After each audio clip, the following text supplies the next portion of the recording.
One Piece chapter 974. Guys, I think I'm happy to say that I'm glad we're finally back to the current timeline, because this chapter was definitely a good way to start things up.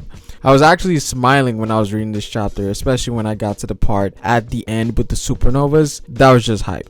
And this kind of reinvigorated the hype that I haven't felt from One Piece in a while. And this is mainly due to the fact that the Oden flashback was really long. Now, no shade towards the Oden flashback, but I think people were anxious to go back to the current timeline, myself included. And as I mentioned before, this was a really great chapter coming off of the flashback. It was definitely a breath of fresh air, and I think people are going to be more invested into One Piece since we're dealing with things that actually matter in the story. But let's start from the beginning. Now, the chapter starts off with a conversation between Hiyori and Denjiro, and I assume that this is a while prior to the current timeline, because here, this is where we get the reveal of how Denjiro and Hiyori were working together in order to fool the Shogun. And here Denjiro talks about how Hiyori should take some blood with her every day for if the time comes, in order to fool the Shogun given his attachment to Komurasaki, and if that time comes, they would use a fake death in order for the Shogun to believe that she no longer exists. And this is what we saw during chapter 929 or 930, I believe. It's one of those chapters, and this is where we saw Denjiro strike Hiyori, and then back then we were wondering how it was done because of the blood. But again, I think for the most part we were always suspicious of Denjiro because of how Hiyori turned out to be alive afterwards. So we knew that these two were most likely working together, but it was finally revealed that they did have some sort of backup plan in case things didn't go in their favor. We also learned that Hiyori was the person actually giving money to the people through Denjiro, and I think this was actually a popular theory, whereas people thought that Hiyori was the witching hour boy. But now that comes full circle with her, getting the funds from these old men and then giving those funds to the people via Denjiro. And obviously Oda tried to throw in a wrinkle in there during her introduction, whereas she stated that she didn't like poor people, and of course everything just makes more sense now. We then move on to Kaido and Orochi, and here we learned that Orochi actually knew about Momo and the other scabbards making it into the future months before the current timeline. And obviously this is due to the traitor that has been speculated and theorized about ever since Zou, and we get more exposition on who this traitor individual is. Now, it was stated that he was born in a public theater and lost his parents due to Wano's persecution, and that he is a person that only knows how to live on stage, which meant that this person was very good at acting. Now, at this point in time, I wasn't exactly sure if this person is someone that we know, because it also said that he was also a part of the Kurozumi clan, which makes sense because they stated that his parents were killed, and we know that every member of the Kurozumi clan was hunted down. Again, very similar to Orochi's backstory, and of course, given his backstory, this was something that Orochi used to his advantage, and this is where he gave this person the tools necessary to enact his revenge. And it's weird because they characterize this person to be very selfless, a very selfless individual, and he also had certain character traits that even Orochi found weird.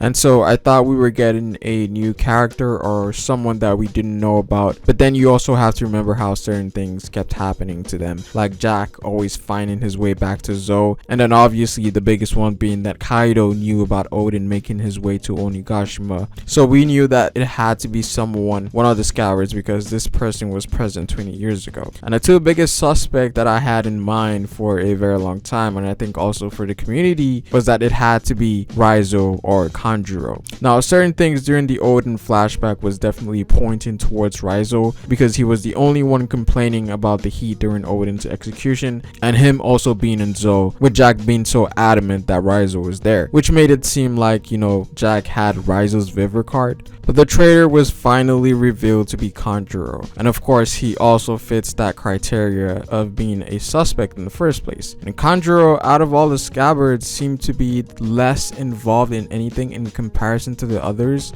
He's the only scabbard that seemed a bit paid off. And if you think about it, we never really had a moment with Raizo, unlike the other scabbards. And even when it came to Raizo, we had his whole thing during Zou, which was a really big moment. So I think it's all added up now. And a big shout out to Marco, the One Piece theorist, because I think he was the first person and the only person to make a video on Kanjuro being the traitor, and he was pretty spot on. So grats to Marco on this one. Now we also get something interesting from Kaido here, whereas he said he would like to ask questions to the scabbards, and I'm wondering what's that about. Perhaps about Odin, or maybe something he learned during these 20 years. So you know, who knows, but that's definitely something of note. Now we jump back to the present time, and where we pretty much left off just right before Odin's execution, or the Odin flashback, right, where no one showed up at the port. And again, we know something happened, but we weren't sure what it was. At first, it looks like Orochi did do something against the Alliance. But again, my headcanon at that point in time was that Law probably came in clutch and saved the Alliance and gave them information. Now, we don't know this for sure, but we're most likely going to get answers in the next couple of chapters. So we're probably going to get a mini flashback. Now, surprisingly, with no allies in sight, the scabbards were still eager to go and started to sail towards Onigashima. And of course, at this point in time, Inuarashi finally points out that things have always been going wrong. And that was something that all of the scabbards were thinking about. And of course, they didn't want to think about it because I guess they didn't want to speak it into existence. And obviously, this is where Kanjuro reveals himself to be the traitor. And a perfect one at that, because of his life ambition of searching for a place to die, while also playing an act to fulfill his role. And of course, him being a Kurozomi played a part in all of this as well. And he was obviously the reason why the Alliance isn't at the port right now. Now, Kinemon attacks him, and it turns out that he was a fake. Again, probably using his devil fruit ability, and the real Kanjuro has now taken Momo hostage, and a fleet of Kaido pirates show up.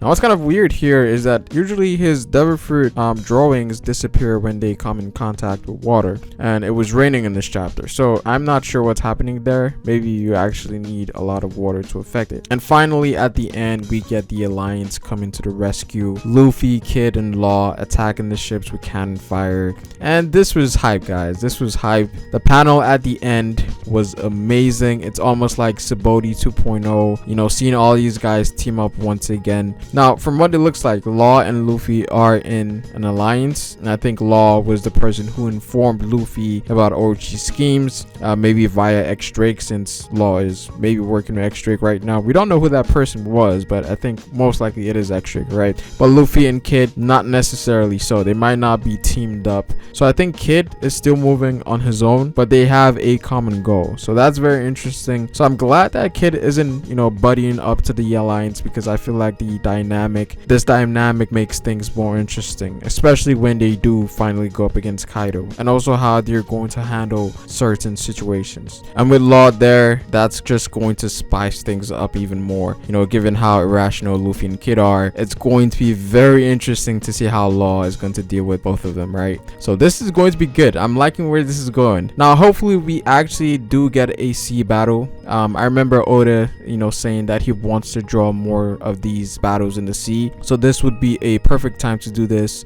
because we have a lot of big names here, right? Luffy, Kid, and Law. Maybe we also get to see Kid's abilities in action with the cannonballs, since he can control metals. So who knows? And this is also a good time to show maybe one of the Flying Six, or someone that can oppose them to some degree, so that it's not just fodder that they're fighting, right? At least someone of relevancy on Kaido's side of things, right? So that would be great. Now, food for thought, given, you know, Toki's prophecy about the 9 scabbards, and given that Kanjuro was a fake, you know, someone has to replace him. And I think this is where Shinobu officially takes on his position as a real scabbard. Now, people were saying Zoro, but I think it makes more sense for Shinobu, you know, given her characterization in Odin's flashback, and on how she wanted to become, you know, she was really loyal to Odin. So I think this would be, you know, Shinobu would be the 9th scabbard, right? But I'm definitely looking forward to how things are going to play out. You know, this chapter was really good. I think this chapter might wake, you know, the community up a little bit. But again, just my quick thoughts on the chapter. Comment down below what you guys think.